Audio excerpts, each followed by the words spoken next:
I think for the third time with us, third time in a row in our conference, and hopefully maybe next year we'll manage to meet finally in person. Mikael, hello. Thank you very much. Thank you very much for having me here.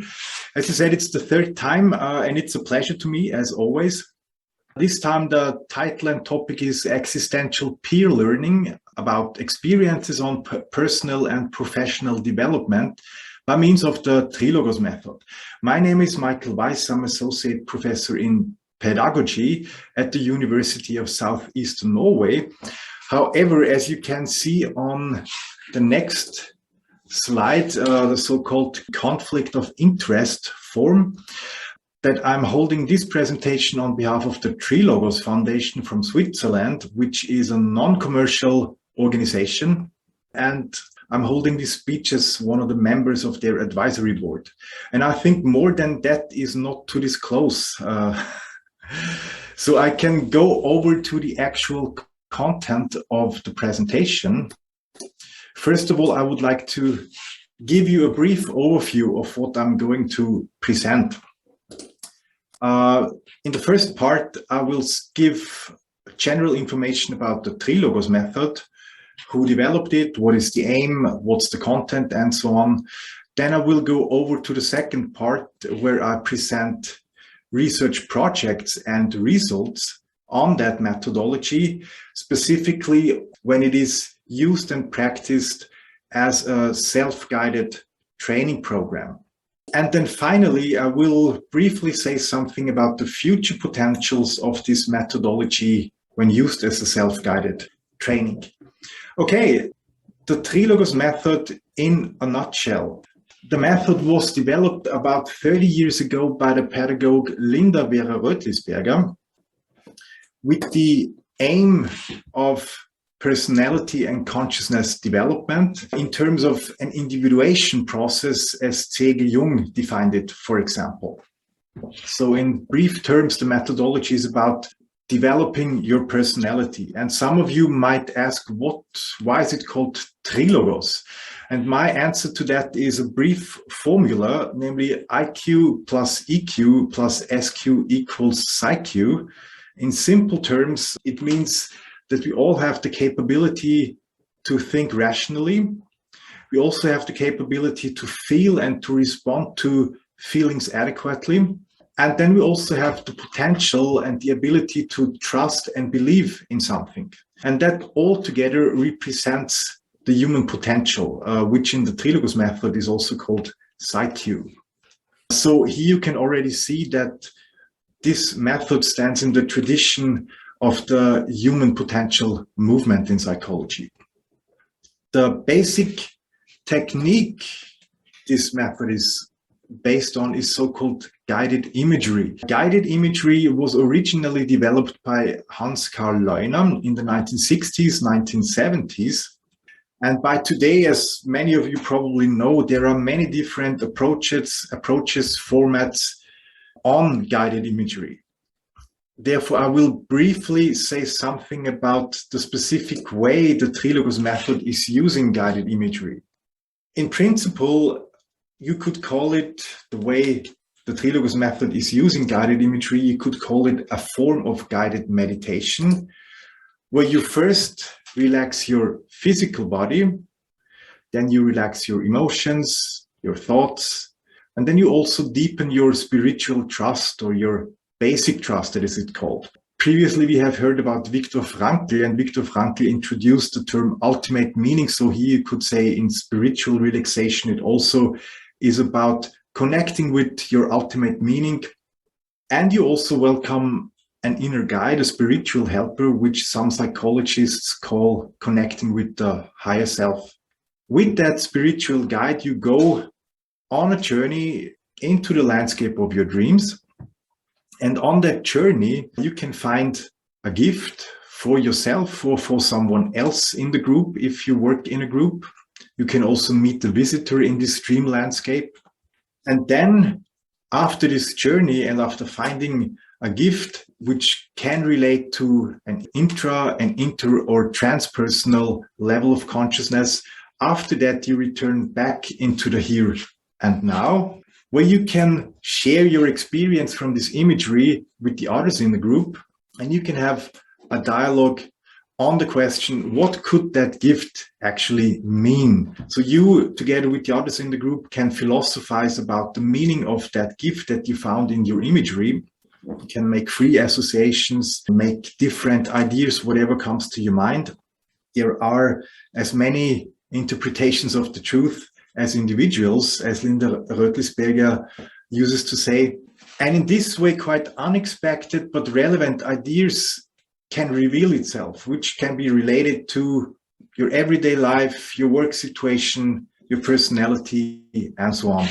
Now, this type of imagery is used in different formats in the Trilogos method. On the one hand, in guided trainings, that means an educated trainer is facilitating an imagery together with the participants in the form of courses, in seminars, in workshops, and so on. But then there is also what is called self-guided exercises, which is offered by the Trilogos Foundation, that you can do individually at home alone or together with colleagues at work, for example. And I will have a closer look now on these self-guided exercises and what they actually do with the participants. As you can see here, these self-guided exercises are also called peer learning groups in the Trilogos method. These self-guided training groups are quite similar to Belland groups in a certain way, where, for example, physicians meet, therapists meet, pedagogues meet, students meet, and they're doing these exercises together with the purpose of developing themselves further, as well as their professional practices.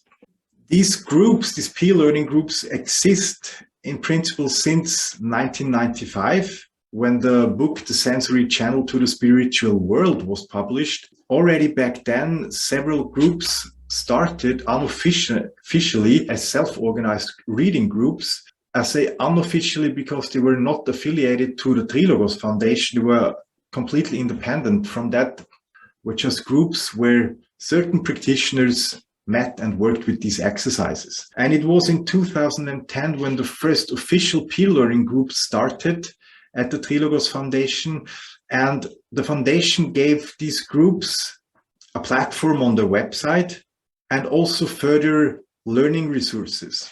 And one of these learning resources was the self-guided program called In Touch with the Inner Voice that was published in 2012. And I will take a closer look now on this self-guided program and what research actually is saying about that. There was a first quantitative study or first quantitative studies being done on this self-guided course. On the first level of it, there are 3 levels in that course. And on the first level, there were 4 quantitative studies being carried out at the Department of Psychology at the University of Vienna. And basically, there were 4 significant effects that were detected in these studies, namely that participants experienced a significant improvement of the subjective quality of life according to the WOQOL 100 test. This is a test by the World Health Organization. Another significant effect was that the participants who were training with this self-guided course had a decreased level of stress. That means participants experienced that stress was mitigated, while the capacity to deal with stress was increased. And finally, there was also an improvement of the participants' perception of their own capabilities in general. So, as I said, these were quantitative studies being done in 2016 or between 2015 and 2016. A later study then was a study where I had the chance to carry it out. It was a small-scale study, a qualitative study in the field of pedagogy at the University of South-Eastern Norway. What I did was to do a small qualitative research project at a liberal arts college. They are quite common in Norway. I had a group of 15 students around the age of 20 years old. What they did were 7 guided imageries based on the Trilogos method over a period of 2 months. And each imagery had a key topic, was about a key topic in philosophy. For example, you had an imagery on the topic of the art of living. You had an imagery on the topic of meaning in life. You had an imagery on self-knowledge and so on. The idea behind that was to give these students the chance not only to think and to be lectured about certain key topics in philosophy. The idea was to let them also experience and imagine these key topics in a way. As an example, in the imagery on the art of living, these students in the imagery, they could visit an imaginary museum where there was an exhibition about the art of living. And each student could find a piece of art there, an artwork, and after the imagery, they could ask themselves, what can I learn from this piece of art that I received? On the one hand. So that means what can I learn from that piece of art? How can I learn through this piece of art that I found to better practice the art of living? That was one task. The other task was that these students who were working in small groups, like groups of 3 to 4 students, that they also develop a more general idea of what the art of living was about based on their experiences from the imageries. So in that way, they could formulate definitions on, for example, the art of living or meaning of life. As you can see, the idea here was with this peer group learning that instead of being lectured on certain subjects and topics, they should develop their own ideas and perspectives on that subjects based on their experiences from the imageries. The methodology that I used in order to evaluate the projects was basically an open anonymous questionnaire that I handed out after each session. And of course, you cannot speak of significant effects that were detected in such a small scale qualitative study. But there were 3 tendencies that came to the fore in that project. And that these 3 tendencies were that participants experienced to be more relaxed in general, due to that project, not only during the imageries, but in their everyday life in general. The other tendency was that the participants experienced that they kind of gained self-knowledge. And here self-knowledge dealing with questions like, who am I? What are my potentials? How can I develop these potentials? What are my weak spots? How can I transform these weak spots? And the third tendency was the development in existential learning. Now, what do I mean with existential learning? Existential learning, to put it bluntly, deals with questions like, what is my current concrete life situation or work situation about? What is that situation demanding from me? For example, that I be more responsible, that I show courage, or that I learn to let go. So all these existential issues can be part of existential learning when you learn how to develop, for example, responsibility, when you learn to develop to show courage, when you learn to let go, for example.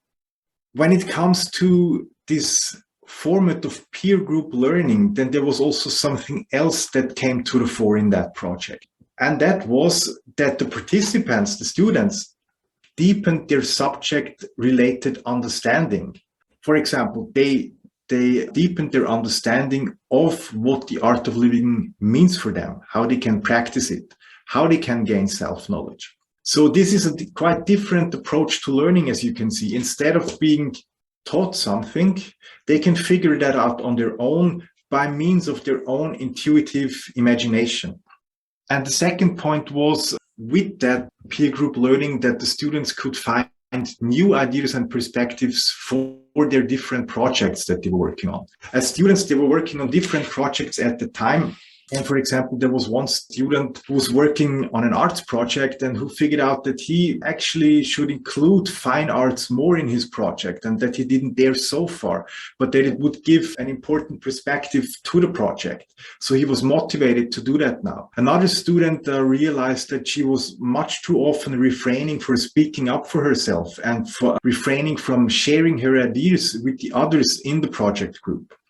So she realized that she should speak up for herself more often. Or another student realized that that student was working on a thesis, and she kind of received and perceived the table of content, the methodology, and the structure for that thesis. And she was working on that project before. She threw everything literally away, and she started from scratch based on her experiences from these imageries. So what can we say then? Are there any future potentials that we can see from these research projects that I briefly presented now? Well, there is for sure one future potential, and that is personal development in professional settings. The research results that I showed previously indicate that by means of the Trilogos method, there is a certain personality development, whether it be about developing responsibility, developing courage, as I mentioned, developing empathy. And that for sure is also something valuable in professional settings. A person that can show responsibility, an employee that can show courage or empathy is for sure better than employees who can't. The other future potential that I see could be called innovating professional practices and projects. So what I showed on the previous slide was basically that the students of the project received new ideas for their own projects that they were working on.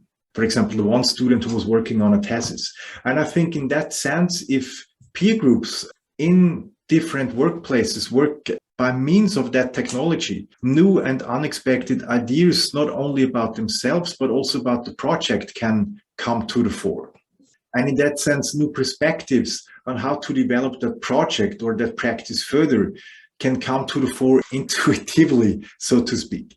Yes, I could, of course, continue now with talking more and presenting more about these future potentials, but I was asked to shorten my lecture a bit because we are lagging behind schedule. And so in that sense, I can only say thanks for listening in. If you want to see further information, just go to the Trilogos website. And in that sense, thank you very much for letting me present here. Thank you so much, Michael, for your interesting presentations as usual. And as I mentioned before, we hope that we'll manage to meet hopefully next year in person.